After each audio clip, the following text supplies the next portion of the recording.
ဒီနေ့ဖတ်ပြမယ့်ပုံမြင်လေးရဲ့ခေါင်းစဉ်ကတော့အဲ့နေသောအိုကလေးဖြစ်ပါတယ်။တခါကအိန္ဒိယကရေထမ်းသမားလေးတယောက်မှာရေအိုးကြီးကြီးနှလုံးရှိပြီးတော့သူဟာတလုံးစီကိုကျိုးရဲ့တစ်ဖက်တစ်ချက်မှာတက်ပြီးသူ့လယ်ပင်ပေါ်ကနေတိုင်းပြီးဆွဲလေးရှိတာပေါ့။အိုးနှလုံးထဲကတစ်လုံးကတော့အဲကွဲရဲ့အကြောင်းအရာလေးရှိတဲ့ကွယ်။နောက်တစ်လုံးကတော့ပြစ်နာစာမရှိဘူးပေါ့။အဲ့တော့အဲ့ဒီအိုးလေးကစမ်းချောင်းကနေသူ့သခင်အိမ်အထိလမ်းတစ်လျှောက်လုံးရေအပြည့်တဲပို့ပေးနိုင်တယ်တဲ့။အဲ့နေတဲ့အိုကလေးကတော့ရေတဝက်ပဲအရောက်တဲပို့နိုင်တာပေါ့ကွယ်။နှစ်နှစ်လုံးနေတိုင်းဒီလိုမျိုးနဲ့ရေတဲသမားလေးကသူ့အလုပ်ရှင်အိမ်ကိုအိုးတစ်လုံးအပြည့်နဲ့အိုးတစ်ဝက်ပို့နေတာပေါ့ကွယ်။အဲ့ဒီတော့အပြည့်နာစာကင်းစင်တဲ့အိုကလေးကတော့သူတဲရမယ့်နေရာအထိအဖေ့အစင်မရှိသေးနိုင်တဲ့သူ့ရဲ့လှုပ်ဆောင်မှုတွေပေါ်ကျဉ်းနဲ့ခုန်ယူနေတာပေါ့ကွယ်။ဒါပေမဲ့အကွဲရရှိတဲ့အိုးလေးကတော့သူ့ရဲ့ပြစ်နာစာရှိနေတဲ့မပြည့်စုံမှုပေါ်ရှက်ရွံ့အားငယ်နေတာပေါ့ကွယ်။ပြီးတော့သူတဲရမှာရဲ့တဝက်ပဲအရောက်တဲ့နိုင်လို့စိတ်တော့ကရောက်နေတယ်တဲ့။အဲ့နေတဲ့အိုးကလေးကသူ့အတွက်ခါးသီးရဲ့ရှုံးလို့မှတ်ယူနေရင်းနဲ့နှစ်နှစ်လောက်ကြာတဲ့အခါမှာ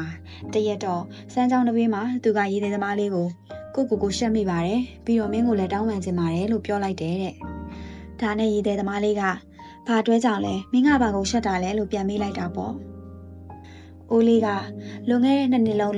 မင်းလှုပ်ရှင်အိမ်ပြန်တဲ့လမ်းတစ်လျှောက်လုံးကျွန်တော်ကိုယ်ပေါ်မှာတည်ခဲ့တဲ့အကြောင်းအရာကနေရေစိတ်နေတဲ့အတွက်ဝင်စမ်းတဲ့ပမာဏရဲ့တဝက်ပဲသဲပို့ပေးနိုင်ခဲ့ပါတယ်။ကျွန်တော်ရဲ့ပြင်နာစာကြောင့်မင်းရဲ့အားဆိုင်ထုတ်မှုအတွက်အပြည့်အဝတန်ဖိုးပြန်မရဘူးဖြစ်နေတဲ့အတွက်ပါလို့ပြောလိုက်တယ်တဲ့။ဒါနဲ့ရေသေးသမားလေးက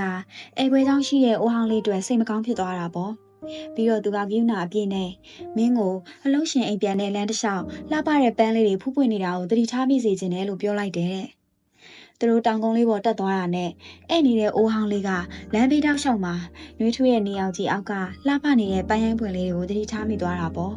။ဒီမြင်ကွင်းကသူ့ကိုနည်းနည်းတော့စိတ်ရှင်လန်းသွားစေရဲ့တဲ့။ဒါပေမဲ့လမ်းဆုံးရောက်တော့သူ့ထဲကရေတဝက်လောက်စိတ်ထွက်သွားလို့ဝမ်းထဲနေတော့မဲတဲ့။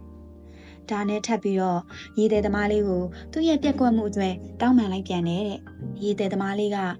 အိုးလေးကိုမင်းရှိရဲ့ဘက်ကလမ်းတစ်ဖက်မှာပဲပန်းလေးတွေရှိနေပြီးတခြားတစ်ဖက်မှာမရှိနေဘူးဆိုတာရောမင်းသတိထားမိလား။ဒါဟာကျွန်ုပ်ကမင်းရဲ့အနာစာကိုတီးပြီးဖြစ်လို့အဲ့ဒီကနေအကျိုးဖြစ်ထွန်းအောင်လုပ်ခဲ့တာဖြစ်တယ်။ကျွန်ုပ်ကမင်းရှိရဲ့ဘက်လမ်းမှာအပင်မျိုးစေ့လေးတွေစိုက်ခဲ့တာဖြစ်တယ်။နောက်